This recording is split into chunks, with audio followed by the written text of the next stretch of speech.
Torcedor da Raposa. Seja muito bem-vindo ao Diário da Raposa, o canal que não deixa passar nada do que acontece nos bastidores do Cruzeiro. Hoje são 3 assuntos que agitaram os bastidores da Toca da Raposa e deixaram os torcedores da nação azul absolutamente fora de si. O primeiro fala sobre uma mudança de planos que a diretoria tomou em relação ao elenco para a próxima janela de transferências e que pode alterar completamente o equilíbrio do time titular. O segundo coloca na mesa o nome de um garoto de apenas 17 anos que já está no radar de Real Madrid, Manchester City, Chelsea e Atlético de Madrid, e cujo futuro dentro do clube pode render uma das maiores transações da história recente do futebol brasileiro. E o terceiro revela números que o Cruzeiro divulgou em seu balanço financeiro e que mostram o tamanho do projeto que Pedro Lourenço está tocando na Toca da Raposa, com injeção milionária e ambição sem teto. Cada uma dessas notícias, por si só, já valeria o seu tempo. Juntas, elas formam um retrato do momento mais eletrizante que o Cruzeiro vive fora de campo. Se você acha que o Cruzeiro está parado aguardando a janela de transferência chegar, pode tirar esse pensamento da cabeça agora mesmo. A diretoria celeste já está com as engrenagens girando a todo vapor, e as informações que surgiram nos últimos dias indicam que o clube virou a chave em relação às prioridades de reforços. Isso mesmo, o que parecia ser um plano definido mudou. E quando uma diretoria muda de ideia no meio do caminho, isso costuma significar que algo que estava nos planos deixou de ser garantido. De acordo com informações do jornalista Samuel Venâncio, profissional que acompanha o clube de perto e tem fontes sólidas dentro da estrutura da SAF, o Cruzeiro identificou uma lacuna que precisa ser preenchida com urgência. O foco principal para a próxima janela de transferências passou a ser a contratação de um lateral esquerdo. Não é um reforço de luxo, não é um nome para enfeitar o banco de reservas. É uma necessidade real, concreta, que a comissão técnica apontou como indispensável para manter o equilíbrio tático do elenco. E o motivo tem nome. A saída de Cauã Prates está prevista para o meio do ano, e internamente o clube já trabalha com a certeza de que essa posição precisa ser reforçada antes que o problema apareça dentro de campo. Perder um jogador de beirada com as características de Cauã Prates sem ter uma reposição pronta é exatamente o tipo de vacilo que o Cruzeiro de hoje não pode se dar ao luxo de cometer. A gestão de Pedro Lourenço aprendeu, ao longo dos últimos anos, que deixar lacunas no elenco custa caro, tanto em desempenho quanto em investimento emergencial. A informação de que o lateral esquerdo subiu para o topo da lista de prioridades indica justamente que o clube não vai esperar o problema surgir. A ideia é agir preventivamente, identificar o perfil ideal para a posição e fechar o negócio antes que a janela feche. Isso exige planejamento, e o sinal que vem dos bastidores é de que o Cruzeiro está fazendo exatamente isso, planejando com antecedência, com critério e com clareza de objetivos. Mas a movimentação não para no lateral esquerdo. Segundo as mesmas fontes de Samuel Venâncio, outras posições também entram no radar da diretoria como prioridade para a janela. O goleiro é um ponto de atenção. O setor defensivo, mais especificamente a zaga, também será avaliado para um possível reforço. No meio-campo, um volante está na lista. E no ataque, um jogador de beirada que possa dar dinâmica e imprevisibilidade ao sistema ofensivo é outro nome que a diretoria busca. Ou seja, estamos falando de um planejamento que envolve até 5 posições diferentes. Isso não é uma remontagem emergencial. Isso é uma diretoria que olha para o elenco com frieza, identifica o que falta e age antes que o treinador precise cobrar. É o tipo de gestão que separa clube organizado de clube que apaga incêndio. O movimento da diretoria cruzeirense nessa janela vai dizer muito sobre as ambições do clube para o segundo semestre. Com Campeonato Brasileiro, Copa do Brasil e possível continuidade em competições sul-americanas no horizonte, chegar ao segundo semestre com um elenco equilibrado não é um diferencial, é uma obrigação. E a virada de prioridade em relação ao lateral esquerdo mostra que o clube entende isso. O que você acha, torcedor? O Cruzeiro está tomando as decisões certas ao mudar o plano e colocar o lateral esquerdo como prioridade número 1. Seria esse o reforço mais urgente que o time precisa agora? Se tem um nome que está na boca de todo mundo dentro da Toca da Raposa e nos escritórios dos maiores clubes da Europa, esse nome é Eduardo Pape. 17 anos. Leu certo, 17 anos. E o garoto já é acompanhado de perto por observadores de Real Madrid, Manchester City, Chelsea e Atlético de Madrid. Não é rumor de bastidor, não é especulação de jornalista querendo aparecer.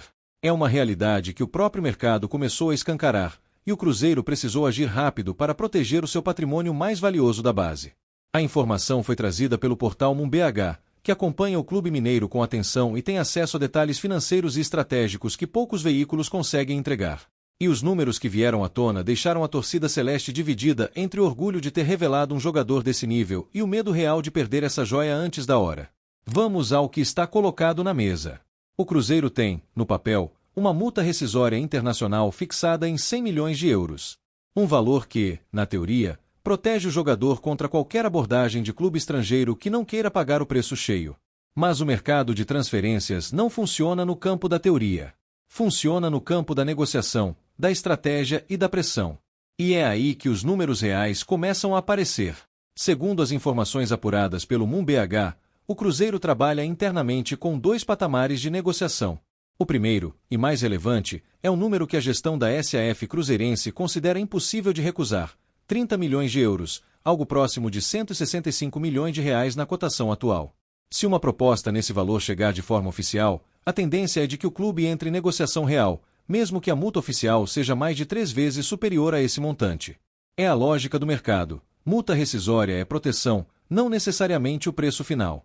O segundo número é citado por interlocutores ligados ao Azuris, clube que revelou Eduardo Pape e que ainda detém uma parcela dos direitos econômicos do atleta. Essas fontes falam em um potencial de venda que pode chegar a 40 milhões de euros, especialmente se o jogador confirmar no profissional o que mostrou nas categorias de base. E olhando para o que Pape entregou recentemente, fica difícil apostar contra ele. O atleta foi um dos protagonistas absolutos do título do Cruzeiro na Copinha, com 8 jogos disputados e 4 participações diretas em gols, seja marcando ou assistindo. Depois, foi ainda mais longe, artilheiro do Sul-Americano Sub-17, consolidando sua imagem como um dos maiores talentos da geração no país. O perfil técnico que Pape apresenta é exatamente o que as comissões técnicas europeias perseguem: um volante moderno, com capacidade de transitar entre as linhas, inteligente no posicionamento, com chegada ao ataque e maturidade surpreendente para a idade. Internamente, pessoas que trabalham com ele na Toca da Raposa descrevem um jogador de capacidade cognitiva acima da média, capaz de ler o jogo com clareza e alternar ritmos com poucos toques na bola. Diante desse cenário, o Cruzeiro desenhou uma estratégia que vai muito além de simplesmente esperar uma proposta chegar. A SAF está avançando em negociações para ampliar sua participação econômica no atleta. No novo arranjo que está sendo fechado, o Cruzeiro passaria a deter 70% dos direitos econômicos de Pape. O Azuris ficaria com 25%, e o próprio jogador teria 5%, o que é uma prática cada vez mais comum no futebol moderno e que também funciona como um incentivo para o atleta valorizar seu próprio passe. Ao mesmo tempo, o clube trabalha para estender o contrato do jovem até 2029, o que dá uma camada extra de segurança jurídica e financeira. Com contrato longo e participação ampliada, o Cruzeiro garante que, quando a grande proposta chegar, o clube vai capturar o valor máximo possível da negociação. E essa proposta pode vir incrementada com bônus por desempenho e por convocações para a seleção brasileira, o que eleva ainda mais o potencial de ganho. A estratégia é clara e ela representa uma maturidade de gestão que o Cruzeiro não demonstrava em gestões anteriores. Antes, o clube se via obrigado a vender promessas cedo demais, muitas vezes por necessidade de caixa e sem conseguir capturar o valor que o jogador valia de fato. Agora, a SAF consegue planejar com mais calma, segurar o ativo, desenvolvê-lo e vendê-lo no momento certo. Para isso acontecer, Eduardo Pape precisa dar o próximo passo, o profissional. E esse passo está sendo dado agora. O jogador já começou a ser integrado às atividades do elenco principal na Toca da Raposa II. A presença do jovem meio-campista entre os profissionais acontece justamente no momento em que o Cruzeiro intensifica a preparação para o Campeonato Brasileiro, o que significa que Pape vai trabalhar num ambiente de alta competitividade e exigência desde o primeiro dia. A comissão técnica vai monitorar de perto a adaptação do garoto, tanto fisicamente quanto taticamente, para definir quando ele estará pronto para estrear de forma oficial pelo time principal. E cada jogo que ele fizer, cada assistência, cada gol, vai aumentar ainda mais o holofote internacional sobre ele e, consequentemente, o número que um clube europeu vai precisar colocar na mesa para tirá-lo de Belo Horizonte. O torcedor do Cruzeiro está diante de um dilema real: torcer para Pape explodir no profissional e se consolidar como titular, sabendo que isso vai atrair propostas cada vez maiores da Europa. Ou preferir que ele vá em breve, garantindo uma entrada financeira significativa para o clube investir na montagem do elenco. Qual lado você está? Quando a notícia saiu, a internet da torcida cruzeirense não ficou em paz. O balanço financeiro divulgado pelo Cruzeiro referente ao ano de 2025 escancarou números que, para qualquer pessoa não familiarizada com o projeto que Pedro Lourenço está tocando no clube, poderiam soar assustadores. Prejuízo de 114,9 milhões de reais. Dívida bruta chegando a 1,363 bilhão de reais. Investimento de 364 milhões de reais em contratações num único ano. São números grandes, e eles precisam ser lidos com o cuidado que merecem. O jornalista Rodrigo Matos, colunista do UOL Esporte e um dos profissionais mais respeitados na cobertura de finanças do futebol brasileiro, foi quem trouxe essa análise detalhada a público, e o que ele apresentou muda muito a forma de enxergar a situação. O Cruzeiro encerrou 2025 com prejuízo de 114,9 milhões de reais. Esse número, por si só, soa pesado. Mas ele é o resultado direto de uma escolha deliberada da SAF, investir de forma agressiva na qualificação do elenco. Os custos totais do clube saltaram de 395,1 milhões de reais para 680,2 milhões de reais em um único ano. O maior componente desse crescimento foi a folha salarial e os direitos de imagem, que chegaram a 362 milhões de reais, um aumento de 80% em relação ao ano anterior. Para ter uma ideia do tamanho desse salto, a folha cruzeirense girava em torno de 30 milhões de reais por mês não faz muito tempo. O clube praticamente dobrou sua capacidade de remunerar jogadores em um intervalo muito curto. E não foi só a folha. O Cruzeiro registrou uma adição de 364 milhões de reais em contratações de atletas ao longo de 2025, contra aproximadamente 100 milhões de reais investidos no ano anterior. Ou seja, o clube triplicou o volume de dinheiro gasto em reforços. Isso não é uma gestão fora de controle. Isso é uma decisão estratégica de quem entende que para competir no topo, é preciso pagar o preço do topo. Para cobrir esse desequilíbrio entre receita e despesa, Pedro Lourenço, por meio da empresa TAR Esportes, injetou um total de 269 milhões de reais na SAF cruzeirense. Esse valor foi dividido entre um empréstimo de 112,8 milhões de reais, que está registrado como dívida no balanço, e um aporte de 156,3 milhões de reais em adiantamento para futuro aumento de capital. O próprio balanço explica que esses recursos foram usados para reforço de caixa e para investimentos, com previsão de integralização a curto prazo. Com essas injeções, o caixa do clube fechou o ano com saldo negativo de apenas 6 milhões de reais, um número quase simbólico diante do volume movimentado. O lado positivo do balanço também merece atenção. A receita bruta do Cruzeiro em 2025 chegou a 685,3 milhões de reais, contra 465,6 milhões de reais no ano anterior. Um crescimento expressivo, e que inclui as vendas de jogadores e um salto impressionante na receita comercial. Os patrocínios saíram de 50,7 milhões de reais para 280 milhões de reais em um único ano, um crescimento de quase 450%. O balanço não deixa claro o quanto o Supermercado BH, empresa da família de Pedro Lourenço, contribuiu para esse número, mas o fato é que a expansão comercial do clube está entre os maiores avanços visíveis na gestão atual. O perfil da dívida cruzeirense também tem características que aliviam o peso dos números brutos.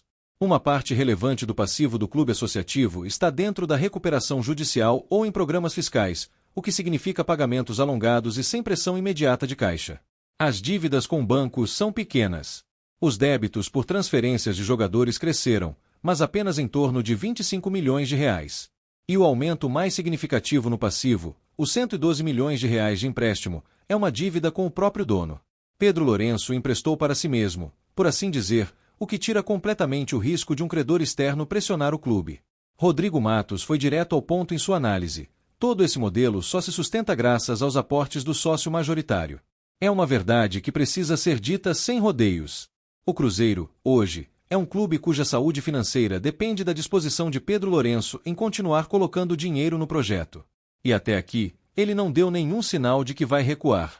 Muito pelo contrário, os números mostram um empresário que está acelerando, não freando. A torcida celeste pode olhar para esse balanço de dois ângulos. O primeiro é o do risco. Um clube que depende de aportes do controlador para fechar o caixa está vulnerável a qualquer mudança de cenário econômico ou de disposição do investidor. O segundo é o do projeto. Poucos clubes no Brasil teriam um dono disposto a injetar quase 270 milhões de reais em um único ano para cobrir o custo de uma aposta grande no futebol. Pedro Lourenço está apostando alto, e o Cruzeiro está colhendo os frutos disso em forma de elenco qualificado e receitas crescentes.